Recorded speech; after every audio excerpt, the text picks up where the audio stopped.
இது ஒரு பைத்தியக்கார அரசாங்கம். இது ஆட்களை ஏமாத்துகிற அரசாங்கம். அவங்க நினைக்கிறாங்களா இந்த இங்கே உலகையில் இலங்கையில் உள்ள ஆட்கள் எல்லாம் மடையனுண்டு, கண்ணு தெரியாத பொட்டனுண்டு. ஆமாம், அவர் இப்போ ஜனாதிபதி வேலையில் அவர் செய்கிறாரு. அவர் ஜட்ஜ் வேலை தான் செஞ்சுட்டு வர்றார். பிரிச்சிருக்க இந்த அரசாங்கம் களவெடுக்கிறது நிப்பாட்டாமல் களவெடுத்துக்கிட்டே போவாங்க. இல்லை, ஹேக்கர் பிரச்சனையில் அப்டேட் ஒன்று அரசாங்கம் ஒன்றும் சொல்கிறது இல்லை. அவங்க வாயு பொத்திக்கிட்டு இருக்கிறாங்க. இப்போ ஜனாதிபதி எடுத்தால் அவர் மேடை இருந்துச்சு முந்தா நேற்று. அந்த மேடையில் ஒரு வார்த்தை இதை பற்றி பேச இல்லை. சென்ட்ரல் பேங்க் $2.5 மில்லியன் எடுத்த சம்பந்தமாக ஒரு வார்த்தை பேச இல்லை. ஜனாதிபதி பேச இல்லை, அமைச்சர்கள் பேச இல்லை. அப்போ அவங்க இப்போ என்ன வாயை பொத்திக்கிட்டு இருக்காங்க. அவங்களுக்கு பேசுகிறதுக்கு இதை பற்றி சொல்கிறதுக்கு ஒன்றும் வசதி இல்லை, ஒரு காரணமும் இல்லை. அப்போ அந்த பணம் இந்த நாட்டில் உள்ள மக்களோட பணம் தான் வீணாக்கி போட்டிருக்காங்க.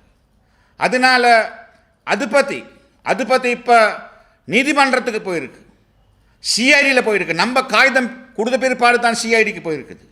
அப்போ சிஐடியில் அந்த ரிப்போர்ட் நீதிமன்றத்தில் நம்ம கேட்டால் நீதிமன்றத்தில் சொல்கிறாங்க அந்த ரிப்போர்ட்டை கொடுக்கலாது.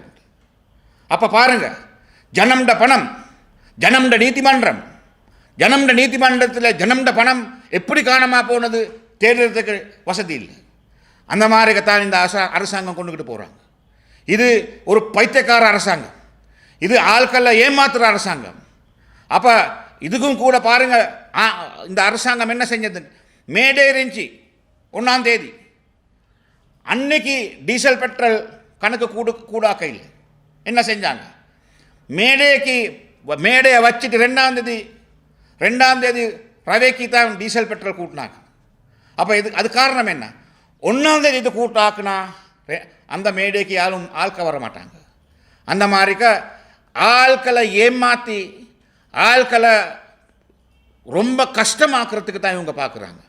இப்போ இந்த பக்கத்தில் ஹட்டன் பக்கத்தில் பாருங்கள், மழை இல்லை, சரியாக மழை பெய்யுது இல்லை.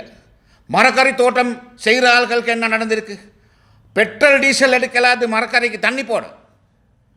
அப்போ த்ரீ வீலுக்கு சரியாக பெட்ரோல் டீசல் எடுக்கலாமல் போயிருக்கு. இந்த ஹட்டன் டவுனை பார்த்தா சும்மா வந்து பார்க்குற நேரம் இதில் இந்த வண்டிகள் சுற்றி போகும், கார் பார்க் பண்ணுறதுக்கு இடம் இல்லை. ஆனால் இப்போ பார்த்தா இப்போ யாரும் இந்த டவுனில் இல்லை. ஆட்களுக்கு இப்போ கையில் காசு இல்லாத அரசாங்கம் தான் இவங்க உண்டாக்கி இருக்கிறாங்க. அதனால் இந்த அரசாங்கம் சொல்கிறாங்க இன்னும் மேலே எலெக்ஷன் இல்லை, இந்த அரசாங்கம் தான் அப்படியே போகும்ன்ட்டு.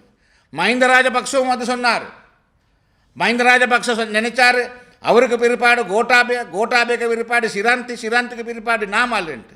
ஆனால் மக்கள், இந்த நாட்டில் உள்ள மக்கள் ரோட்டுக்கு வந்து விரட்டி போட்டாங்க ராஜபக்சல. அதனால் இவங்களும் எவ்வளோ பெரிய கதை சொன்னாலும் இதே தான் இவங்களுக்கு நடக்க போகுது. எதிர்கட்சிக்கும் அரசாங்கத்துக்கும் பெரிய வித்தியாசம் இருக்குது. எதிர்கட்சியில் ஆள்க கொண்டாடுறாங்க, அவங்க பணம் சேர்த்து, அவங்க பணம் செலவழிச்சு. அரசாங்கம் ஆள்க கொண்டாடுறாங்க, சென்ட்ரல் பேங்க்கில் பணம் இருக்குது. கோல் கம்பெனி கறி அந்த டீலில் பணம் இருக்குது. கண்டெய்னர் 332 கண்டெய்னர் அரசாங்கம் கொடுத்துட்டாங்க. அவங்க பிஸ்னஸ் செய்கிற ஆட்களுக்கு பணம் இருக்குது. அந்த மாதிரி களவெடுத்த சம்பாதிச்ச காசு, அந்த காசு இந்த மாதிரி மேடைக்கு போடுறதுக்கு பிஸ்னஸ்மேன் இருக்காங்க. அந்த பிஸ்னஸ்மேன் தான் இந்த அரசாங்கம் முன்னுக்கு கொண்டுக்கிட்டு போகிறாங்க. அவங்க தான் இந்த அரசாங்கம் கொண்டு போகிறதுக்கு, இந்த ஆட்கள் கொண்டு வரத்துக்கு பணம் கொடுக்குறாங்க. அப்போ இந்த அரசாங்கம் என்ன சொன்னாங்க, நம்ம 20 மேடை இலங்கையில் எல்லா இடத்துலையும் போட போகிறோம்ன்ட்டு. காரணம் என்னென்று கேட்டால் டீசல் பெட்ரோல் கஷ்டம் தானே. ஆனால் நூறுலியாக்கு போயிட்டு பார்த்தா என்ன நடக்குது, 200-300 பஸ் வந்திருக்காங்க அன்றைக்கி. அந்த பஸ் வந்திருக்கு, எங்கே கொழும்புலேருந்து பஸ் வந்திருக்கு. அப்போ யாருக்கு இந்த பொய்யை சொல்கிறாங்க, அவங்க நினைக்கிறாங்களா இங்கே இலங்கையில் உள்ள ஆட்கள் எல்லாம் மடையனுண்டு, கண்ணு தெரியாத பொட்டனுண்டு. அப்போ இந்த அரசாங்கம் செய்கிற பொய் இந்த நாட்டில் மக்களுக்கு இப்போ தெரியப்பட வேண்டும். தெரியப்பட்டு ரொம்ப நாள் போகிறதுக்கு முந்தி இந்த அரசாங்கம் விரட்டி போடுறதுக்கு எல்லாம் ரோட்டுக்கு வர வேணும்னு தான் நான் சொல்கிறேன்.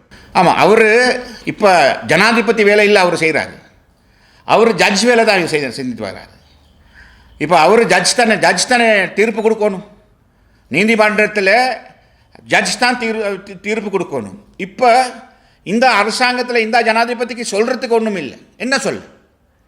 இப்போ சாமானம் கூட்டியிருக்கிறேன், பெட்ரோல் விலை குறைச்சிருக்கிறேன், சாமானம் குறைச்சிருக்கிறேன், ஆட்கள் எல்லாம் ரொம்ப சந்தோஷமாக இருக்காங்கன்னு சொல்லலாமா? அவருக்கு சொல்லலாது. நான் என்கிட்ட 3000 ஃபைல் இருந்துச்சு, அந்த 3000 ஃபைலில் நான் இவ்வளோ களவு எடுத்த ஆட்கள் எல்லாம் தள்ளி போட்டிருக்கேன் ரிமாண்டுக்கு சொல்லலாது. அந்த ஃபைலை எங்கே அட்ரஸே காணும் அந்த ஃபைலில். இவர் பவருக்கு வர முந்தி சொன்னார் தானே ஒரு டபுள் கேப் நிறைச்சி ஃபைல் இருக்குன்ட்டு. அப்போ அப்படி செஞ்சு இவங்களுக்கு ஒரு சரியாக ஒரு ஆள் உள்ளுக்கு போட்டாள். இப்போ என்ன செய்கிறாரு? இப்போ அவர் ஃபெயில். அவர் என்ன அந்த நீதிமன்றம் என்று சொல்கிற குதிரையில் ஏறி அவர் இப்போ அந்த நீதிமன்றத்தில் வேலை செய்ய பார்க்குறாரு. அப்போ நீதிமன்றத்தில் கொடுக்க இருக்க தீர்ப்பு இவர் எப்படி சொல்கிறார்? அப்போ அப்படி சொல்கிற நேரம் என்ன நடக்குது? நீதிமன்றத்துக்கு இருக்க ரெஸ்பெக்ட், ஜனம் நீதிமன்றத்துக்கு ரொம்ப ரெஸ்பெக்ட் பண்ணுறாங்க. ஆனால் ஜனாதிபதி இப்படி கதைக்கிறதுனா அந்த நீதிமன்றத்துக்கு இருக்க ரெஸ்பெக்டும் இவர் வீணாக்கி போடுறதுக்கு தான் இந்த ஜனாதிபதி வேலை செஞ்சுக்கிட்டு போகிறார். சரி, இல்லை நம்ம கேட்குறோம் என்ன? நம்ம கேட்குறோம் எதிர்கட்சியில் உள்ள எல்லாம் கட்சிகள் ஒன்றா வந்து இந்த அரசாங்கத்துக்கு அகேன்ஸ்டாக வேலை செய்வேன். எதிர்கட்சியில் ஆட்கள் பிரிச்சிருக்க இந்த அரசாங்கம் களவெடுக்கிறது நிப்பாட்டாமல் களவெடுத்துக்கிட்டே போவாங்க. இப்போ இவங்களுக்கு தெரியும், இந்த அரசாங்கத்துக்கு தெரியும், அவ்வளவு நாள் இல்லை, 3 மாதம் 4 மாதம் 6 மாதம் கரண்ட் வெட்ட போகிறாங்க. இன்னும் 3 மாதத்தில் கரண்ட் வெட்ட வரும்.